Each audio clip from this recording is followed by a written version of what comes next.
In 1965, few could have imagined that the brewing conflict in Vietnam would escalate into one of the most devastating wars of the 20th century.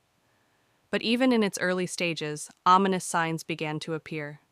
Deep within the rural lands of Laos, where farmers tended to their fields under the blazing sun, the peace was shattered by the roar of American fighter jets streaking across the sky.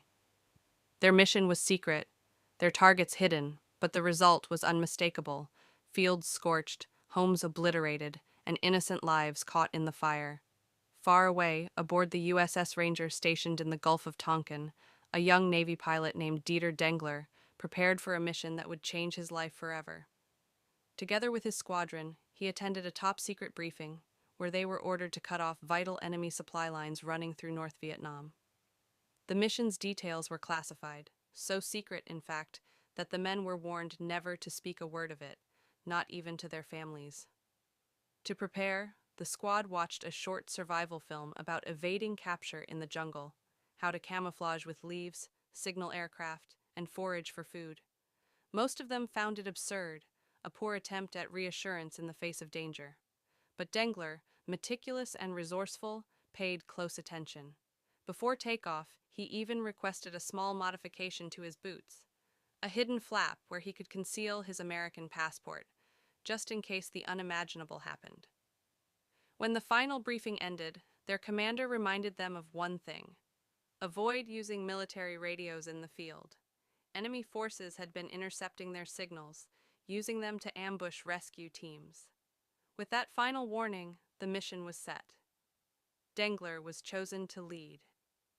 Before they launched, Dengler and his closest comrades performed a small ritual, resting their foreheads against the steel wall of the ship, silently wishing one another luck. Soon, 4 fighter jets thundered into the skies over the Gulf, bound for Laos and the jungles of North Vietnam. As they began their bombing run, chaos erupted below. The villagers retaliated fiercely, firing from the ground. Dengler's aircraft took a direct hit. The left wing tore apart mid-air, and as the plane spiraled downwards, he fought desperately for control. At the last possible moment, he managed to crash land in the jungle, escaping just before the wreck exploded. Enemy patrols were already searching the area. Drawing on what he remembered from the training film, Dengler hid beneath piles of leaves and branches, waiting silently until the soldiers passed. He discarded his radio to avoid detection and fled deeper into the wilderness. Hunger and exhaustion soon took hold. He scavenged food from an abandoned hut and slept inside a plastic bag for protection against the rain. When an American helicopter passed overhead, he tried to signal it with his mirror, but by the time he reached a clearing, the chopper had already disappeared into the clouds. Moments later, he was surrounded and captured by Lao soldiers. Dragged to a nearby village where no one spoke English, Dengler was tied up and humiliated before the locals. He spent an entire day lying in the dirt while children mocked him. The next morning, he was marched deeper into the jungle, crossing rivers and bridges, often tortured for the soldiers' amusement. They would tie him to a tree and fire bullets near his head, never hitting him but leaving his ears ringing from the shock. Eventually, he was brought before the provincial governor of Laos, a man who, unlike his captors, spoke English and offered him water. The governor promised freedom if Dengler signed a document denouncing America's actions in Southeast Asia. Despite the pain, Dengler refused to betray his country. For his defiance, he was tied to an animal and dragged through the dirt, hung upside down from a tree, and nearly drowned in a well. Bruised and broken, he was finally thrown into a small prison camp in the jungle, where he met other prisoners from around the world, some of whom had been held captive for years. Among them were fellow American pilots De Bruin and Martin, who taught Dengler how to survive by keeping his head down and avoiding the wrath of the guards. Life in the camp was brutal. Food was scarce, the heat unbearable, and every night the prisoners were locked together with iron restraints on their feet. Yet, in the darkness, they whispered and dreamed of freedom. Dengler soon began to plan an escape.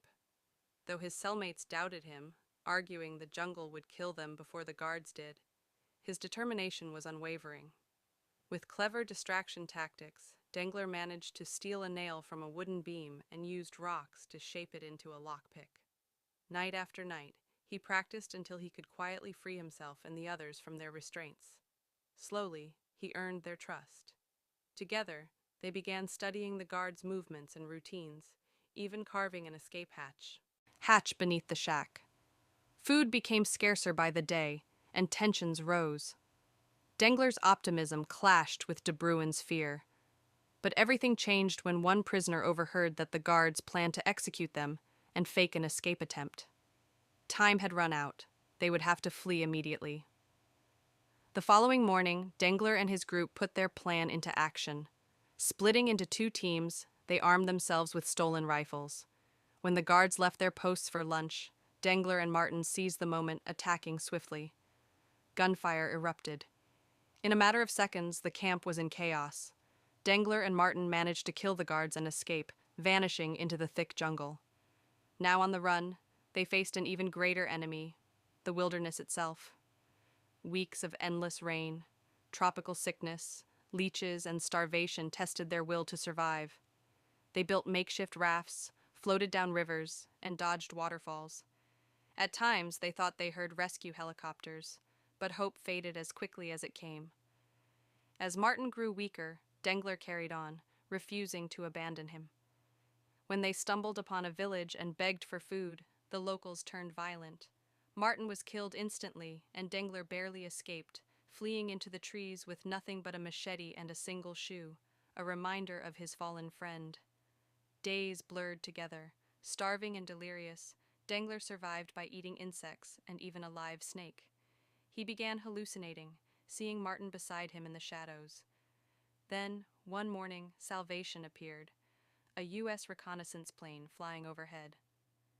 Summoning the last of his strength, Dengler waved a giant leaf to signal for help. The plane passed by once, but soon after, two rescue helicopters appeared, firing at enemy forces below as they swooped in to pull him to safety. For the first time in months, Dengler was free. At the U.S. base hospital, he was monitored around the clock by CIA agents, forbidden to speak about his classified mission. But his old squadron hadn't forgotten him. One day, they arrived with a fake birthday cake and a clever plan. They wheeled him out under the guise of a celebration and smuggled him onto a waiting helicopter. As the rotors lifted him into the open sky, the nightmare of the jungle finally began to fade. When he returned to his ship, the crew erupted in cheers. Their brother had come home, and that's the story of Dieter Dengler, the man who defied capture, endured the impossible, and survived the unforgiving jungles of Laos. If you enjoyed this story of courage and resilience, make sure to subscribe, hit the like button, and turn on the notification bell so you won't miss more cinematic stories like this. Thanks for watching.